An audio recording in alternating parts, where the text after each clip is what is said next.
What is up, everybody? Sean the D-Man here, and welcome back to the channel. Hope you guys are doing great. Hope you guys are having yourselves a great week, getting ready for the weekend. We are here back with a brand new anime review for the channel. And so again, if you're new to the channel, basically what this is pretty much every week for the past couple of weeks we've been going through here on Fridays, talking about anime shows that I recently got into. We've done Goblin Slayer, uh, Monster Girl Doctor, Absolute Duo, Keijo. I feel like I'm missing one. Oh, High School DxD. So I believe we've done up to like five anime shows that I've recently just got into and watched. And we are, as you saw by the thumbnail, jumping into. Honestly, I don't know if this is such a good one, but we are going to be doing a quick little review and thought process of um, World's Finest Assassin. So this show is actually relatively new because besides the other shows that I've watched, maybe with the exception of Goblin Slayer season 2, but I believe Absolute Duo, Keijo, High School DxD, and Monster Girl Doctor, those particular series came out like around 2013, 14, 15, maybe 16, at least like 10 to 13 years ago. But season 1 of World's Finest Assassin actually came out in 2021, and I was actually one of the things that has been bumming me out the most is when I finish these series is that that's basically it for a lot of them, with the exception of Goblin Slayer. It had um, 2 seasons and a little animated movie. High School DxD had 4, and it still had room to improve and go off of. But Keijo, um, Absolute Duo, and Monster Girl Doctor all have just 1 season, was I don't believe at the time obviously would be talking about this series. They've been renewed, so I don't think we'll get any more of those series. But World's Finest Assassin is actually coming out next year in 2027. And so I was like, okay, let me look at this and see. Cause I just finished it, and I was like, okay, let me look and see as I get ready to um, record and talk about this show. And yeah, it is set to come back in 2027 with the original cast and everybody from season 1, which makes me very much excited. So the show is so interesting and so cool. It revolves around a an assassin in like our modern world. Okay, he is a prolific assassin. Um, but it gets to like in episode 1, he gets to a point to where like he's done. He's out of the assassin game. He's gonna go to Japan, which I don't know they ever gave him a name. Let me see. I uh oh, hold on, because they got. Give me a second, because they've got the voice actors for the English and all that. So um okay, so the assassin that we see in episode 1, they just title him as Assassin. So he basically gets killed by his organization. You know, he was set to leave, like be done with the game. He was going to go to Japan and train or start a school of training assassins and stuff like that. Well, apparently I guess they didn't like that and ultimately killing him.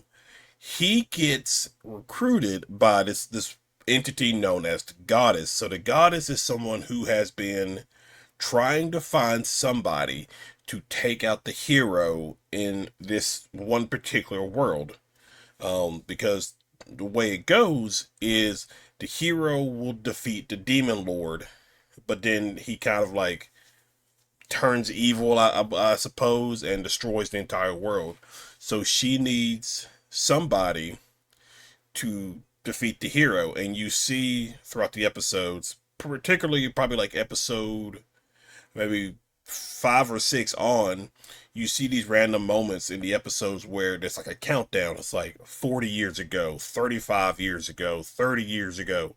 And we're seeing the goddess recruit all these different people. She recruited a paparazzi. She recruited like an ancient, like not ancient, but she recruited like a samurai or like a like a rapper too. Like she recruited all these people to do the job, and each one ultimately failed until she came across the assassin. Because she talked about how, you know, no warrior or whatever can defeat the hero, or those who have tried to defeat the hero have failed. So she's like, this is the world's finest assassin. Let's see if he can do the job. So this is just such a cool show. So he gets reincarnated into a world of swords and magic, like a fantasy world for the most part. Not too fantasy. It's still relatively human. It's not fantasy in the sense of like elves, dwarves, dragons, that kind of stuff. But it is there's magic involved in that kind of thing. And so the goddess offers the assassin a choice. You can either have your memories wiped, and like you kind of will be reborn, have your memories wiped, and you just go lead different life, or you can take up my offer.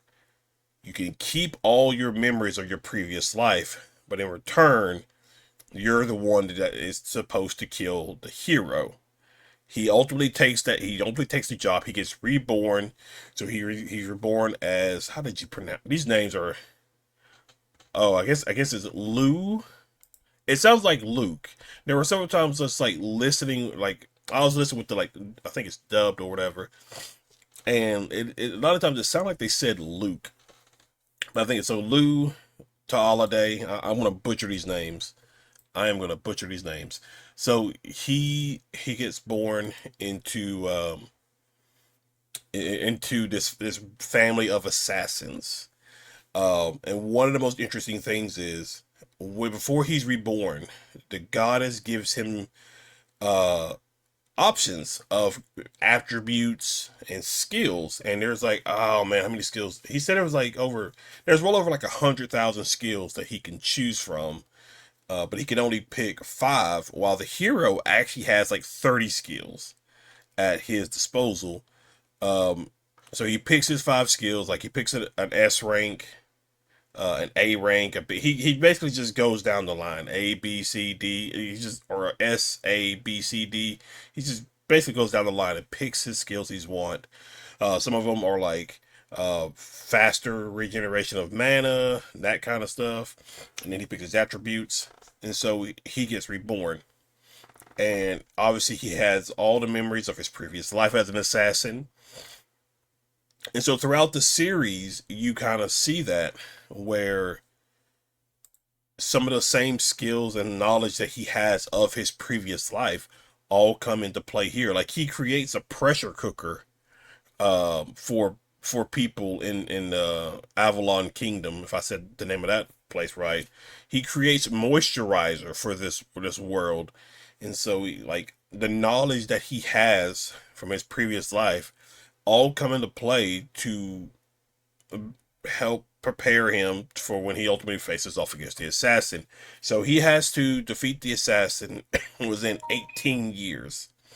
I believe that's when the hero or the assassin has to beat the hero in 18 years, um, because by that point the hero, I believe I remember right what she said, the hero would have defeated the demon lord, and then obviously all the other shenanigans. Um, so that's all that. So we follow him through this journey of him growing up, and it's like every episode is maybe like, for the most part, at least like a 2 to 3 year jump, and we get to watch him age up um throughout the entire series. He he um he gets trained in magic by Dia, who is a very powerful. magic user. Ultimately, they kind of like grow up together and they fall in love with each other and things like that. They learn to create new spells and stuff like that. So he's able to create things in this world like guns, artillery, um, like just stuff like that, like stuff that like in modern world that we have every single day. He takes that knowledge, he uses magic to create it here in this fantasy world, and for the first time, these are things people are experiencing. And so, um, along the way, he's joined by some other people that he basically trains as his own little assassin. So, the first one we kind of all meet them all in the first episode, because the first episode is kind of shows them assassinating some nobles, some rich and powerful people while they're at an auction for like trafficking and stuff like that. But the first person we meet is this character, Tart. Tart is somebody who was kicked out of her family because there was too many mouths to feed, and so they kicked her out. So that's just one less mouth for food to go wasted to. And Luke, or not Luke, I keep wanting to say Luke, but Luke saves her from a pack of wolves, and because part of it was he was looking for somebody who has mana. Not many people do. It's very. I don't want to say it's rare in this world, but not many people have mana, and so Tart is the first one he comes across who has mana, and ultimately he takes her in, and you as the viewer, and you're watching these early episodes, you hear him talk about how you know brainwashing her, how she's a pawn, or a pawn to him and stuff like that. And then later in the episode, and like I think episode 11, she even knew all along that the only reason he took her in because she had mana, and he probably just saw her as a tool or whatever. But ultimately, she's so grateful for what he's done for her. She's willing to be the ultimate tool for him, and there is like a lot of you know romance stuff going on as well, because you have Dia that ultimately has feelings for him. Tart ultimately has feelings for him, and then we get to Maha in an episode. I think this was like 5 or 6. So I mentioned with Tart, so Lou brings her in as like his assistant, and so he actually starts training her in some ways of assassinations and stuff like that. Um, Maha, this was probably like a sad episode. This was like probably the saddest episode of the entire series, because Maha and her friends were all like orphans and stuff like that. They're just scraping by, getting money and stuff like that off the streets. But they get basically abducted by this guy and this goon, and basically get forced to get pimped out to to rich sleazy guys. There's one I can't remember. She may have been the oldest one. I can't remember her name though. Let me see if I um, but it is uh,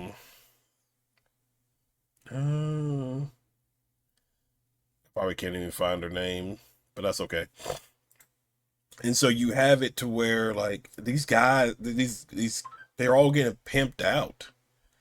Uh, but one day Lou comes in. Now he has a different persona going on because part of his training is to learn how to be a merchant over a span of 2 years. So he comes around. Maybe he just happens to find Maha because of her mana or something like that. It's not really clear on how he found her. But he ultimately rescues not only her but also Maha's friends as well. So she becomes a member of his family. So on paper, it shows that uh, I think it was like Illick was the name. He has a sister, and that's Maha. Um, so that moisturizer that I talked about at the beginning. So they create the moisturizer, start their own business, but it's a ruse. The whole purpose of this business is to be a hub of gathering information on potential nobles and high officials used for assassinations and stuff like that.